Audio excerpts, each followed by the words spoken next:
Yes, people, how's it going? Welcome back to Lily White Lane. AC Milan 1, Tottenham 0. Tottenham travel to the San Siro and come away with nothing, deservedly so. I don't think we were really poor tonight, but at the same time, I don't think we were brilliant. Some real poor performances in there. Kulusevski tonight, it's not good enough. Looks so slow and sloppy on the ball. Son has to be dropped now. For me, you're looking at two wingers in Richarlison and Danjuma who would surely do a better job than Son. And just because he's having the occasional decent game, he's been kept in the squad. We thought after that Preston game, this is when Sonny's going to really kick on. He hasn't. We thought when he scored that hat-trick against Leicester, this is when he's going to kick on. He didn't. We thought, when he banged in those goals against Frankfurt, he was going to kick on.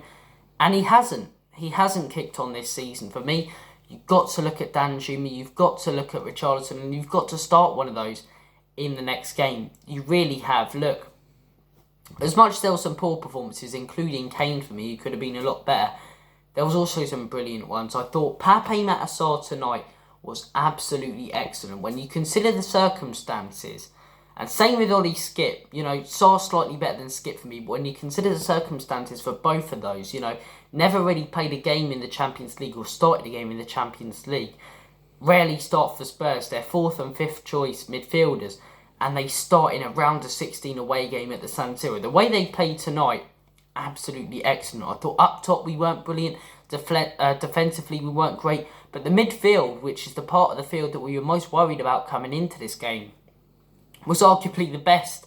It was the best. We created a lot of chances, Sarr and Skip, they played it around nicely. They controlled the ball. I don't recall them losing the ball once in that game. I thought they were both absolutely excellent for us. But look, just another poor performance. Another game where after we feel pissed off and upset. And as a fan, I'm sick of it. I want to be positive about my club. I really thought we were going to get an equaliser in that second half because we ended the first half. Or not even ended. After they scored that goal, we were brilliant for the rest of that first half. Second half, it just wasn't great. And Milan could have finished off the tie. They had a 5-minute spell where they had two real decent chances and two headers. And they didn't finish off the tie, and we're lucky. And look, as much as it's a poor result tonight, it's still all to play for. At our place, the lane will be rocking.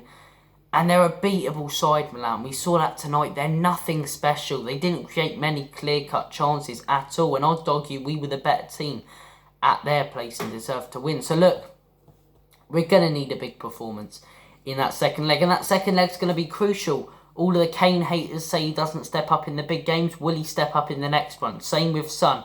It's time for these players to step up in a big game. And hopefully it will be the next leg. The next leg normally is the next week. Since, this new shitty Champions League format's come along, I think it's on the 8th of March or something stupid like that. But anyway, Milan's goal, it was a decent goal, decent play, but poor defended from us. Mike from Breaking Bad, the Italian Mike from Breaking Bad, Pioli going mental on the sideline for Milan. Look, frustrating night, but like I say, it's not the end of the world. We move on, we take them on at home, and let's just hope we get a result there. The issues from Saturday are definitely still there. Although today wasn't as poor as Saturday, it wasn't brilliant, and it could have been a lot better against what isn't a fantastic Milan side. They're hitting a bit of form right now, of course they are, but it was only the other week they lost 5-2 to some mid-table Serie A team. They lost to Milan derby the other week and put in a poor performance. So they're not a brilliant Milan side. So do I think we'll go through? It's a tough one. Will our players step up and, step up to the plate and overcome the pressure? I don't know. But we'll have to wait and see. I am slightly more confident in us at home tonight. Had a few chances. Could have done better. Frustrating one. It is a frustrating one. I think one takeaway, and this is coming for me. I'm not talking about Chinese or fish and chips, but I think one takeaway from this game, although I back Conte, you have to say sometimes his stubbornness let him down. And it did today.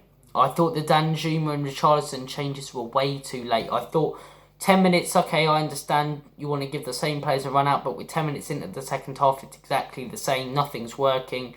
Then you make the changes. He waits until like the 72nd minute to bring on Richarlison and the 80th to bring on Danjuma. Could it have been different if he brought them on, slightly early? Because for those last 6 minutes, we were all over Milan. But look, we'll see what happens in the next tie. I'm hoping that we go through. If we don't, it's just going to be depressing again, innit? It's mad how you go from beating City and that little run we went on, beating Fulham and Preston, and everything's so positive about the club, talking about a title charge, to now talking about finishing mid-table and, getting knocked out the Champions League. It's not a great feeling around Spurs, but we need to back the boys in their time of need, get behind them on Sunday, hopefully get a result against West Ham and see what happens. But look, comment your thoughts on tonight's game and the season so far. And Spurs, thank you for watching. Take care of yourselves. All the best. God bless. And as always, come on you Spurs. In Conte, we trust.